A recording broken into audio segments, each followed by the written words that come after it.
3월 30일 생방송 시작하도록 하겠습니다. 이번 시장에서 알트코인을 살 계획이 없다 이렇게 말씀을 드렸었는데, 이제 방송 중에 보다가 좀 괜찮아 보이는 코인을 관심 종목에만 그냥 담았어요. 그러다가 이제 마지막에 본 게 칠리즈였거든요. 근데 칠리즈를 제가 매수를 했습니다. 3월 28일에 음봉이 나온 날 고가에서 매수를 했어요. 이게 뭐 그렇게 많이 오르지는 않았죠. 한 10몇 프로, 20몇 프로 올랐다가 조금 조정을 받은 상황인데, 지금 이제 오른 코인들이 사실 칠리즈 말고도 몇 개 있습니다. 하지만 확률적으로 시장에서 10몇 프로, 20몇 프로 오른 코인이 그렇게 많지 않기 때문에 결과는 좋게 나왔지만, 이걸 뭐 쪽집게로 해서 맞춰서 내가 떡상하는 코인을 찾을 수 있다, 사실 이런 의미는 전혀 아니에요. 다만 우리가 종목을 고르는 거는 확률을 높이는 데 있다, 이런 말씀을 항상 드리는 거거든요. 약간 오를 확률이 높은 코인을 하나든 두 개든 세 개든 몇 개를 고르면 시장의 상승률보다 내가 좀 더 나은 상승률을 가져갈 수 있다는 얘기예요. 전반적으로 그런 기준과 철학을 가지고 투자를 한다고 하면 할 수 있다, 그런 겁니다. 맞출 수 있다라는 의미랑은 조금 달라요. 그래서 이제 칠리즈를 그럼 제가 왜 샀느냐, 주식에서는 뭐 차트도 보고 분석도 하고 재무제표도 보고 이런 것도 보지만, 코인에 처음 왔을 때도 패턴이랑 이런 것들도 분석을 했었거든요. 근데 점점 가면서 사실 거래량에 좀 의존을 많이 하고 있습니다. 그 거래량에 의존을 많이 하고 있는 이유는 거래량이 정확도가 좀 더 낮게 나왔기 때문에 저도 이제 그렇게 가는 것 같아요. 그래서 거래량 기준으로 봤을 때 이 칠리즈를 선택할 수밖에 없었다, 이런 얘기를 드리는 거죠. 왜냐하면 시장은 단순하게 이 시장의 움직임을 보면 우리가 평균 거래량이 하루에 10배 이상씩 나오고 뭐 20배 이상씩 나오고 갑자기 급등을 하고, 이런 것들이 주식에서는 정보에 관련돼서 그런 관계가 있으면 개인 투자자들이 몰려서 그런 상황도 발생할 수 있지만, 코인 같은 경우는 정보가 없이 떡상하는 경우도 충분히 여러분들 많이 봤을 거예요. 그럼 결국은 가격을 누군가 고의적으로 올리는 세력이 존재한다는 얘기거든요. 그럼 투자에서 이렇게 가격을 올린 사람들이 팔고 나가지만 않았다고 하면 시장의 가능성이 남아있다, 이렇게 볼 수가 있는 거죠. 그래서 이 칠리즈가 팔고 나갔을 가능성이 적었기 때문에 제가 이제 매수를 한 겁니다. 그럼 그걸 어떻게 확인했느냐,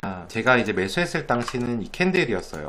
우리가 단순히 이 두 개의 캔들을 제하고 일봉만 봤을 때도 이제 매수에 거래량이 항상 많이 실려 있는 걸 볼 수가 있죠. 그리고 이제 음봉에는 거래량이 상대로 적게 실려 있습니다. 그러니까 일봉상 기준으로 봤을 때도 사는 사람이 파는 사람보다 더 많았다라는 게 표시가 나는 거죠. 근데 여기서 뭐 이 정도 같은 경우는 비트코인이 좀 더 가능성이 보였다고 하면은 이것만 보고도 충분히 매수할 수도 있는 상황이긴 하거든요. 근데 제가 여기서 1시간봉을 봤단 말이에요. 매수했을 당시가 아마 이 정도였던 걸로 기억을 하는데, 보시면 알겠지만 이제 1시간봉으로 보니까 이 매수와 매도의 거래량 차가 현저하게 많이 나거든요. 그러니까 사는 사람은 이렇게 많았는데 팔고 나간 사람은 없었어요. 근데 이렇게 사는 사람이 갑자기 급등할 수 있느냐, 갑자기 1시간봉에 거래량이 전혀 없다가 거래량이 언뜻 봐도 50배 이상 올랐거든요. 개인이 살 수 있었냐는 얘기죠. 사실 개인의 거래량을 보기 힘들단 말이에요. 그러면 누군가가 고의적으로 양봉에서 많은 양을 구입했다라는 얘기가 되는 거죠. 그럼 이게 이렇게 고의적으로 구입한 사람이 시장에서 팔고 나가면 떨어질 가능성이 있는 거고, 물론 팔고 나가도 다시 올라갈 가능성이 있죠. 그 사람이 팔고 나간다고 해서 무조건 떨어진다는 의미는 아니지만, 이렇게 주도적으로 가격을 올린 사람들이 팔고 나갔다면은 조금 떨어질 가능성이 높은데, 이 당시에는 이 뒤에 양봉도 마찬가지로 음봉에서 거래량이 굉장히 적게 나왔기 때문입니다. 이런 코인을 고르면 사실 시장에서 이 거래량 하나만 가지고 이런 코인을 골라도 굉장히 효과적이에요. 여러분들이 시장이 좀 좋아지면 이제 물려있는 코인이 더 오를까 말까를 기대를 많이 하는데, 그럴 필요가 없는 게, 예전에 여러분이 살 때의 그 코인의 지금 상황과 지금 시장에서 코인들의 상황 자체가 다르거든요. 지금 현재의 기준으로 좋은 코인을 고르는 게 중요하단 말이죠. 그래야 어차피 이렇게 코인 시장에서는 결국 시장 수익률을 따라가지 못하면 나중에 하락했을 때 큰 손실을 봤기 때문에, 그렇게 시장 수익률을 따라가기 위해서는 뭐 어떤 코인을 몰빵해서 내 코인이 오르냐 마르냐를 기대하는 것보다 이렇게 현재 상황에서 좋은 코인들을 고르는 게 항상 효과적일 수밖에 없습니다. 그래서 이렇게 해서 칠리즈가 너무 극명하게 차이가 났기 때문에 저는 매수를 할 수밖에 없었던 거예요. 진리카가 지금 51% 올랐거든요. 오늘 가장 많은 상승을 보여주고 있는데, 지금 진리카를 봤을 때도 음봉에 상대적으로 거래량이 적죠. 여기는 이제 도지형 코인이니까 안에가 이제 매수가 많을지 매도가 많을지는 정확히 모르겠지만, 단순하게 거래량으로 봤을 때는 음봉의 거래량이 작습니다. 그러니까 확률적으로 좀 유리한 위치에 있었던 거죠. 이것도 이제 1시간봉으로 똑같이 나눠서 봐도 뭐 중간에 가다가 음봉이 존재하고 거래량도 꽤 많이 존재하긴 하지만 위에 가서는 또 매수가 계속 우위를 점하고 있어요. 그렇기 때문에 이런 코인들이 항상 갈 가능성이 조금 더 높은 거죠. 사실 이거 같은 경우는 확실히 매수를 할 수 있다 없다라고 얘기는 못하지만 우리가 상대적으로 이런 코인 중에서 살 코인을 고른다고 하면 조금 더 승률을 높일 수 있다, 그렇게 말씀을 드릴 수 있을 것 같아요. 시장은 항상 똑같거든요. 입금이 있으면 출금이 있어야 됩니다. 상승이 있으면 하락이 있어야 돼요. 무한한 상승이나 무한한 하락이 있을 수가 없습니다. 너무나도 당연한 거예요. 누군가가 개인 투자자를 제외하고 누군가가 세력이든 뭐 기관이든 누군가 샀다고 하면 그 사람들이 영원히 들고 있지 않을 거잖아요. 그 사람이 언젠가 파는 순간이 옵니다. 그 사람들이 주도적으로 올린 사람들이 파는 순간이 오면 그만큼 가격은 하락할 게 없거든요. 그러니까 무조건적인 상승이나 무조건적인 하락으로 시장을 보시면 안 되고, 상승과 하락은 항상 반복된다고 봤을 때 이제 매수가 어느 정도 들어왔는지, 그렇게 들어온 매수가 출금이 되었는지, 결국 그런 매수가 빠져나가게 되면은 시장이 하락할 확률이 높아지거든요. 그런 부분에 대해서 객관적으로 판단을 해야 시장에서 조금 더 나은 트레이딩을 할 수가 있고, 제가 이런 부분을 강조하는 이유가 사람들이 막연한 상승과 막연한 하락을 항상 꿈꾸거든요. 근데 시장은 항상 상승과 하락을 반복할 수밖에 없는 시장이에요. 근데 이 하락이 상승을 쭉 가다가 하락할 수도 있죠. 하지만 이게 그런 경우도 있지만 빠르게 하락이 떨어지는 경우도 있기 때문에 그런 부분을 고려해서 투자를 해야 된다는 거예요. 그래서 오늘은 이렇게 이제 제가 칠리즈를 매수할 수 있었던 이유를 설명을 드렸어요. 그래서 뭐 앞으로도 사실은 지금은 제가 코인에 대해서 시장이 아직까지 비트코인이 좋은 흐름이라고 판단하지 않기 때문에 뭐 매수를 얼마나 할지는 모르겠지만, 나중에 또